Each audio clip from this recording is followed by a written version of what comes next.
In our project, we will discuss the problems that not only homeless people face, but also people living in poverty. Our project took place at 2 local African American barbershops here in South Bend. Most of the population at the barbershop is not homeless, however. Several of the customers are below the poverty level, and most of them have difficulties accessing health care. It is important to address the homeless as well as others who are not technically homeless but who are marginalized. Frequently, people go to care for homeless people at a homeless center or transitional homes, which is a good thing. However, there are strict policies for individuals to be accepted into homeless shelters, and not every person is able to stay at a homeless shelter. It is equally important to care for the homeless as well as individuals who are in extreme poverty and who cannot access shelters or have difficulty accessing healthcare services. For our nursing community clinical rotation, Allie and I were placed in barbershops. We thought that this would be a perfect place to continue our service for our religion project also. Traditionally, barbershops with a predominantly Black population have been used for providing medical care to customers. Poor communities have a harder time accessing health care. Providing health care services at barbershops is a way to make health care more accessible to some people who may have a more difficult time accessing health care on their own. Obviously, not everyone at the barbershop is poor. However, there are higher numbers of poor people in the surrounding area of these barbershops. Black men have the highest rates of hypertension of all genders and ethnicities, which is why the 100 Black Men Project exists in South Bend. This organization sets up blood pressure screenings in multiple barbershops across the community. Allie and I spent the last 4 months taking blood pressures, making referrals to free or sliding scale clinics, and educating about healthy diet, exercise, and stress-relieving habits. We had already been at these barbershops for a few weeks by the time we were introduced to our religion project. However, after hearing about the guidelines for this project, we thought that this would be a perfect place to continue our work. Most of our classmates were going to the homeless shelter, so we figured that there was adequate care, as well as the other volunteers from St. Mary's and surrounding schools that go to the homeless shelter, so we wanted to continue our services for even one extra, we had to do 15 hours, but even one extra hour was going to make a huge difference in the life of the men that we were going to encounter. We had already met many people who were well off, but we also had met many who were either homeless or in extreme poverty. Through the conversations that we had with these men, we were able to gain a fuller sense of what being homeless or close to homeless was like. After learning many of the concepts in our Catholic social thought class, we were able to provide a more holistic approach of care, not only providing medical advice from our nursing background, but also taking concepts of compassion and life education and integrating them into our conversation with these men.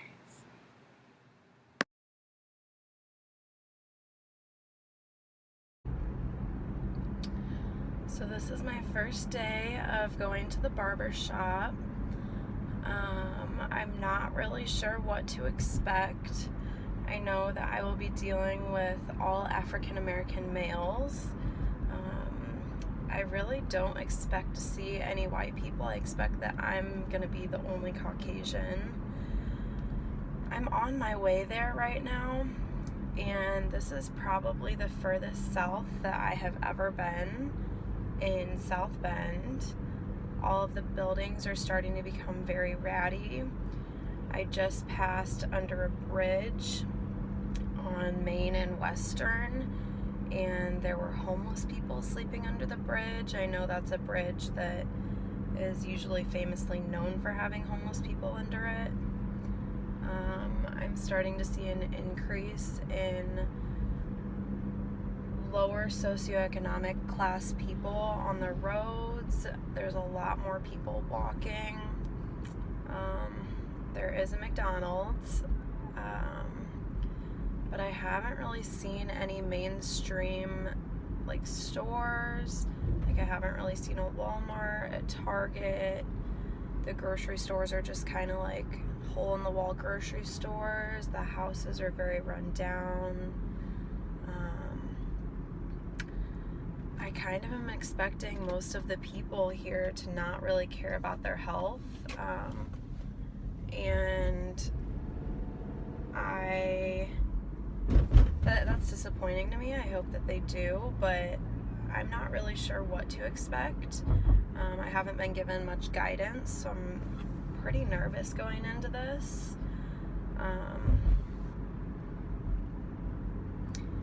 so far from what I'm seeing, it's just a completely different world than anything I've ever been introduced to. I'm kind of expecting a hole-in-the-wall place it's not very big, maybe just one little seat for me and amongst the rest of the people who are waiting. But I am pulling up now. It already looks bigger, so I'll give you guys a view. When I first thought about going to the barbershop, I was really excited to do so. We had several options for our clinical choice. Some students went to Broadway, which is kind of like a soup kitchen. Some went to the homeless shelter. Some went to Trinity Towers, which is a nursing home for elderly people who are of lower socioeconomic status. But I decided that going to the barbershop sounded like the most interesting choice. When I was going to the barbershop, I felt nervous because I was running late, but I didn't feel very nervous in general. I am from Granger, and the area that I'm from is a predominantly white community.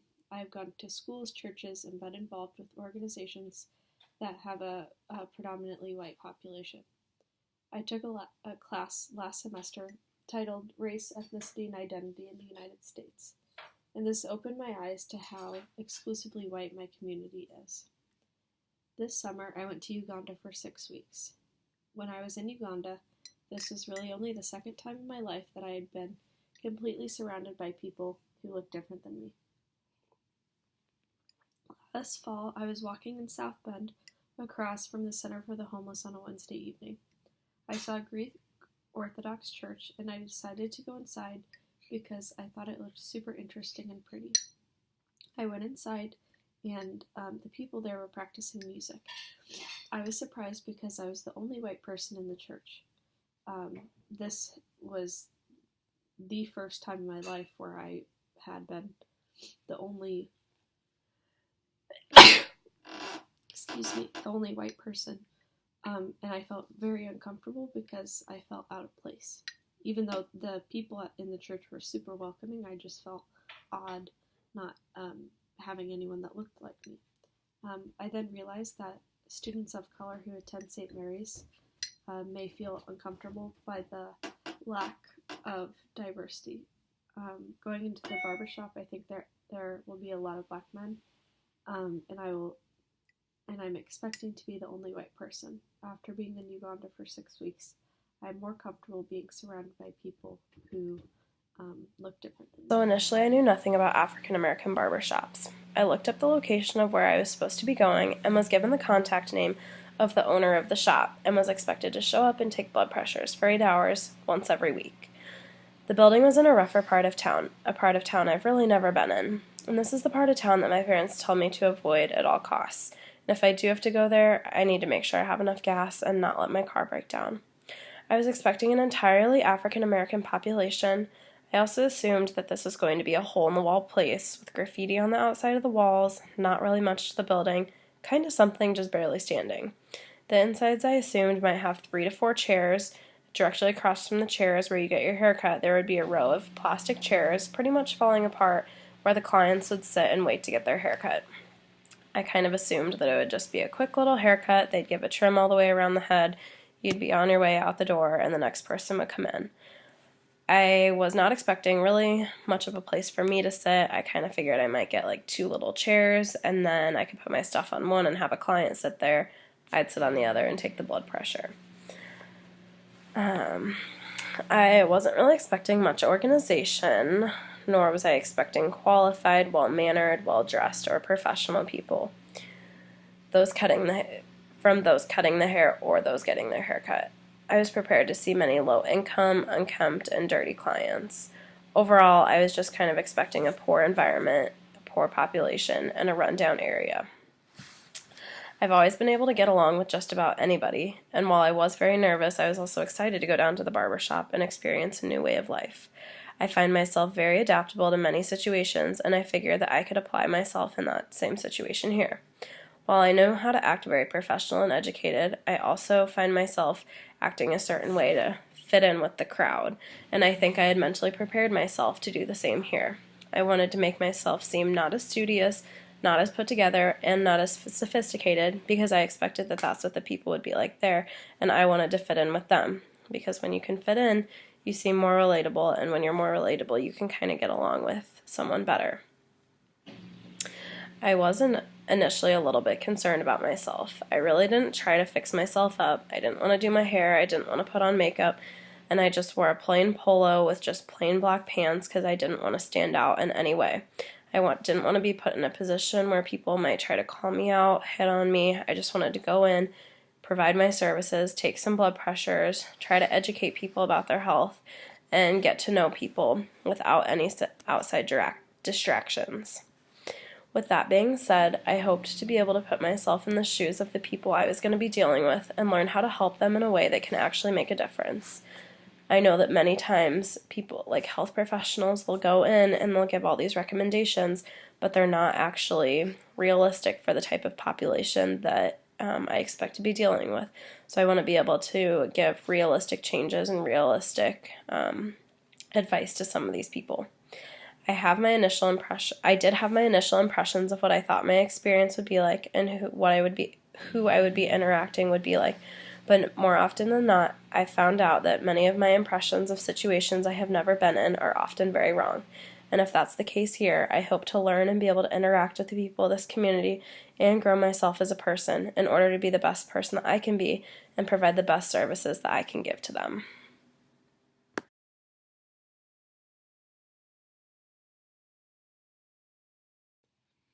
While being at Cutrageous, I've encountered several different types of people. There is one customer that I will remember forever. Otis, the owner of Cutrageous, cuts many different people's hair. But the customer I'm thinking of, I'm going to give him a fake name, Tony. Tony is a man in his 40s and he's homeless. Tony spends time at Cutrageous. He sweeps and cleans the floors for Otis, and in return, Otis will cut his hair for free. So Tony sat down and Otis cut his hair.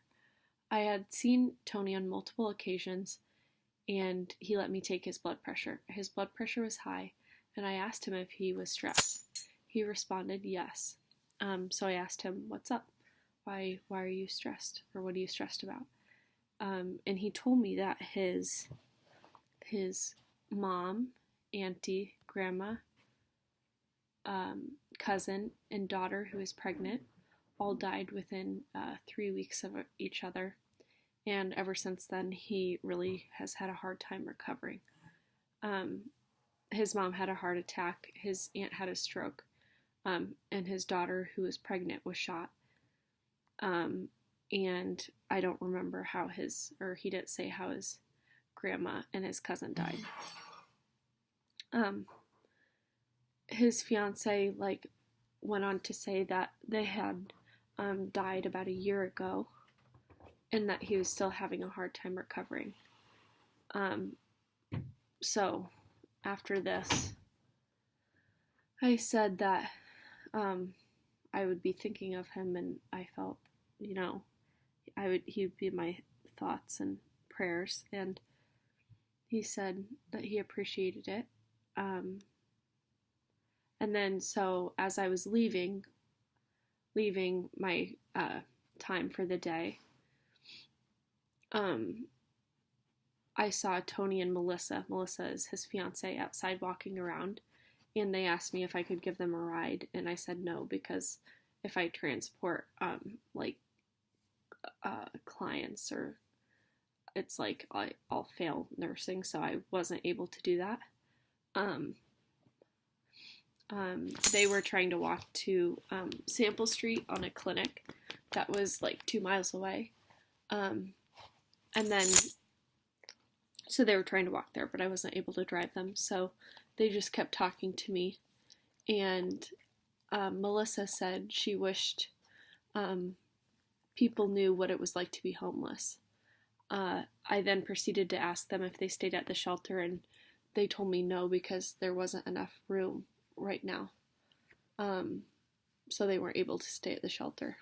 And then Melissa also said she doesn't understand how Indiana in our country, it has money, and how there are still people who don't have homes.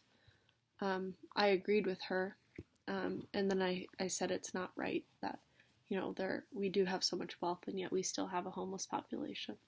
So then Tony and Melissa went on to explain how they have been sleeping on their friend's porch for a couple of months. She has a couch on the porch, and they just lay out there and sleep. And the woman who owns the home gives them blankets to sleep on it. But they were worried because their friend might also be evicted from that house soon, so they don't know where they will go. And they're also concerned because winter is coming, and they're not sure where they will sleep. So after this, I left that day thinking about Tony and Melissa, and wondering how I could help the society that we live in. Like, why are these problems happening?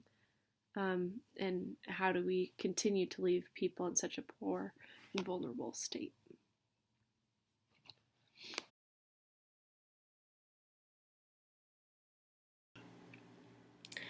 I was completely shocked when I got to the barber shop. It was in a rough part of town, but for the most part, that's about all I got right from my initial impressions. The building was a decent size.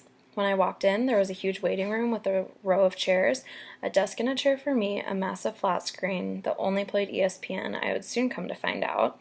They had a bathroom and a few storage closets in the back. There was a break room with computers, Wi-Fi, and a place for the employees to eat lunch.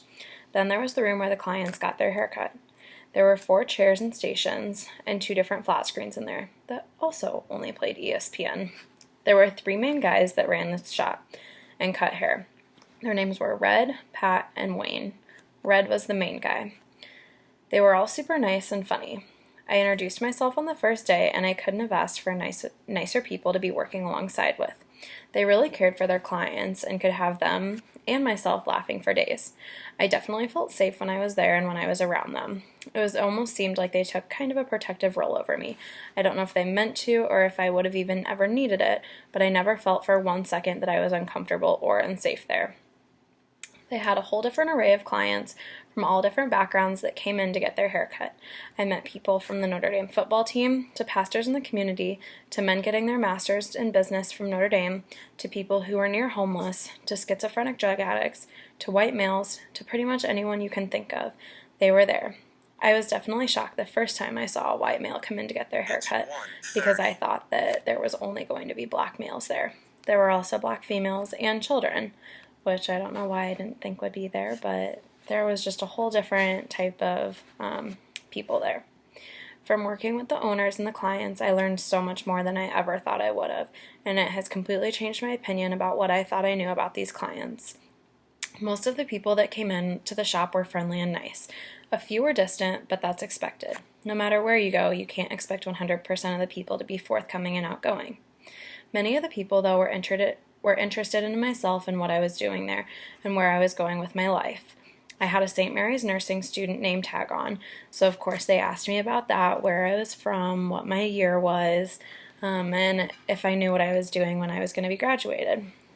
Since I had all this knowledge, it appeared to them, they looked at me as if I was pretty much already a nurse, which I was astounded by because I am still just a student and I personally feel like I don't know anything. But when you are around people who actually don't know much about their healthcare, they look to people like me and myself like I know a lot, and if I'm a student versus a real nurse, it doesn't seem to make a difference to them. I was able to sit there and take their blood pressure for free, give them sound health advice that was not going to require money or a doctor's appointment. I was able to give them their advice for free that they can take home with them and implement into their everyday lives with hope to improve their overall health. At first, I felt very nervous because what if I messed up or said something wrong? But then I realized after meeting a few people there was nothing to be nervous about because I did know what I was doing. I had the knowledge and I just needed the confidence to share my knowledge with others. Most people also realized that I was a student and they'd been coming there for years, so they were used to having students there. So they also gave me the courage to speak up and be confident in myself. I also felt like I was making a huge difference in the life of every person I met. I was giving them diet, exercise, and stress-relieving information, and they were truly taking it to heart. I did realize myself losing sight of my overall goal about halfway through my time there because I started to notice myself getting in the routine of the memorized diet, exercise, stress reducing speech, and started to question what I was even doing there. Was I making a difference? Did any of this actually help? Because I felt like I really wasn't doing much. But while I found myself thinking that, I had to take a step back and remind myself that this experience is not about me. While this information may seem so bland and repetitive to me, the people that I'm taking care of, most who have never heard some of this stuff, they are all taking it to heart. I will never forget one of the guys I encountered. He was a homeless man living at life centers. He was a schizophrenic and was trying to get sober from multiple drugs, he admitted to me. I was talking to him a lot, and through him, I definitely saw Christ. I saw a suffering Christ and a grieving Christ, but also I saw Christ with a huge heart, willing to try and overcome his obstacles and learn and get educated. It didn't matter that we weren't the only two in the room, but he had his eyes glued to every single word I said and wrote down all of my information that I was giving him. He was a man with extremely high blood pressures, numbers that normally we would be sending most people straight to the hospital for. However, through the course of his life, these numbers had become his normal.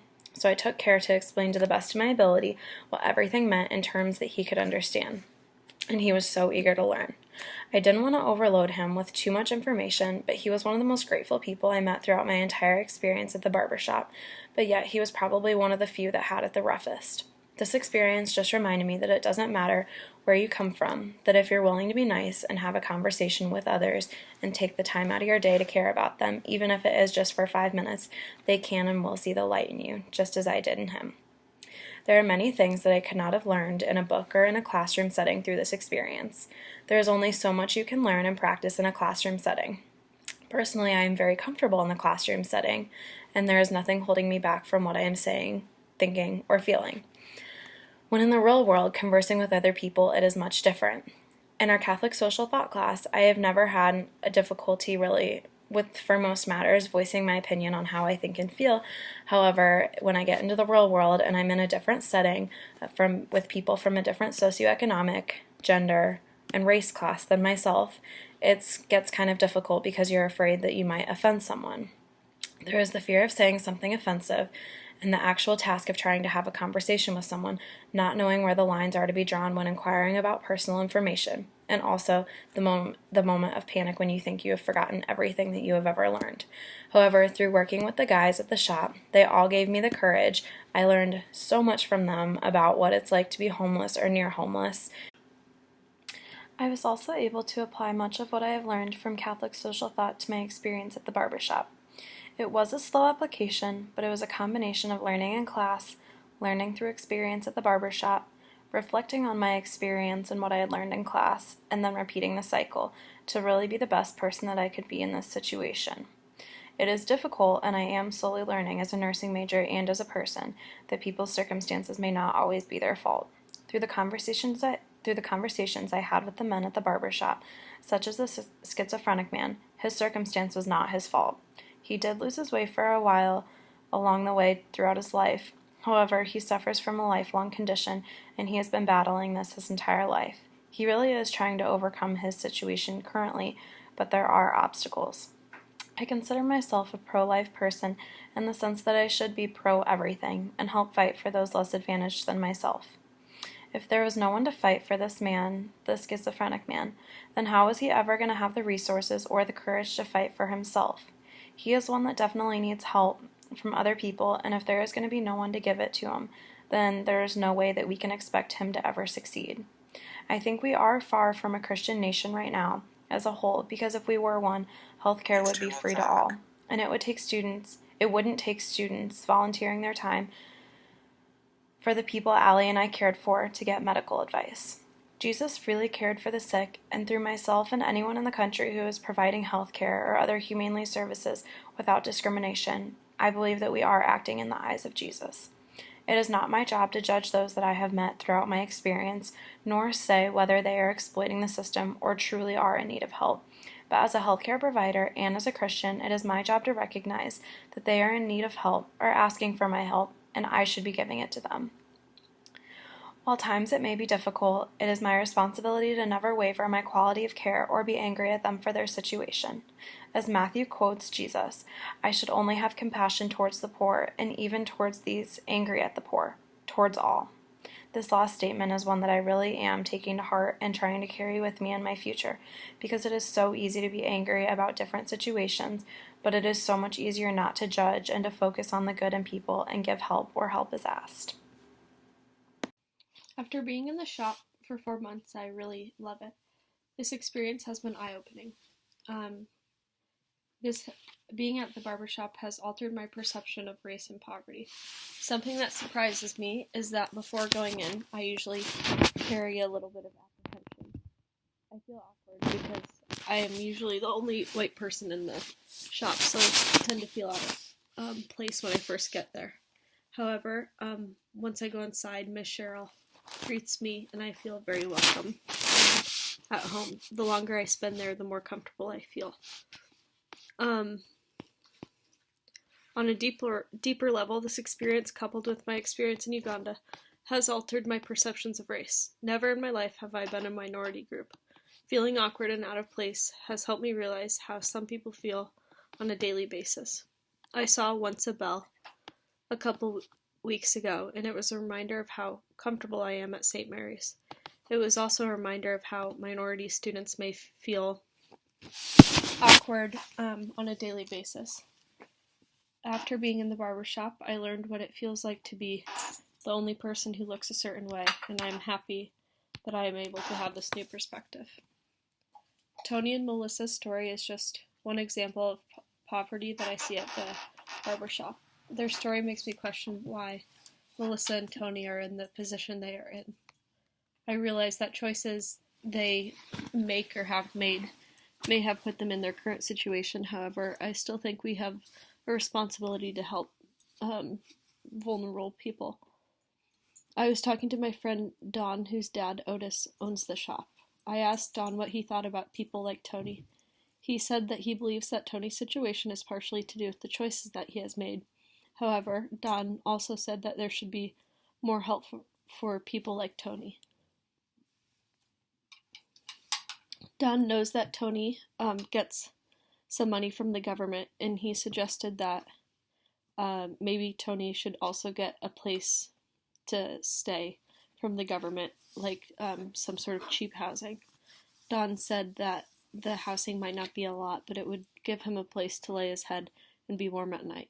I also spoke to Don about the homeless population that lives under the bridge in South Bend. Don goes under the bridge to say hi and catch up with people who live under the bridge. He talked about how people are being kicked out from under the bridge, and Don said that he understands how people may see the homeless as an eyesore, but Don thinks that people should feel bad for them and want to help them instead of wanting to push them away. Don also mentioned that he thought putting heaters under the bridge would be a good idea. This was a really interesting idea that I had never thought about. Don's perspective on homelessness was very insightful, and I'm happy that he shared his thoughts with me. The American economy directly affects those who are homeless. For wealthy individuals, or even the middle class, healthcare is typically accessible. This isn't to say that there are not challenges for these populations with healthcare.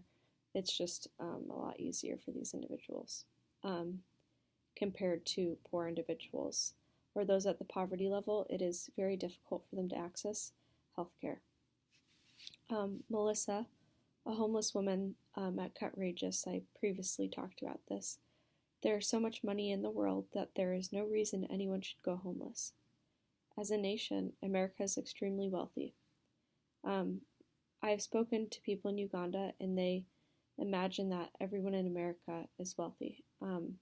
With our country having so much money, it would make sense that everyone is wealthy. However, we still have people who are extremely vulnerable and poor and marginalized. So, in order to help decrease disparities, we must recognize our human obligation to give to poor individuals. Something Cece and I have learned from our experience is that we are not just helping people in poverty, they are helping us too. Lila Watson once said, "If you have come to help me, you are wasting your time. But if you have come because your liberation is bound with mine, then let us work together." To persuade Americans to want socialized healthcare and other programs for poor individuals, Watson's words should be emphasized. We think, Cece and I think it is important to recognize the idea of saving the poor. So, for example, if Cece and I are to think, wow, we are amazing people and we are doing amazing things to help the poor, they should look up to us. This idea can prevent us from actually helping the poor. When people give themselves a savior title or do positive or good things for the poor because it gives them warm and fuzzy feelings, what they're doing is an act of charity rather than justice. So we are called to help poor people regardless of the feelings that we receive. It shouldn't depend on anything how we feel. We should do it because we should help those because we have an obligation to do so. And then if, say we were to stop helping the poor, and then we look back to our positive emotions and say, wow, I'm such a good person for giving to the poor and helping the poor.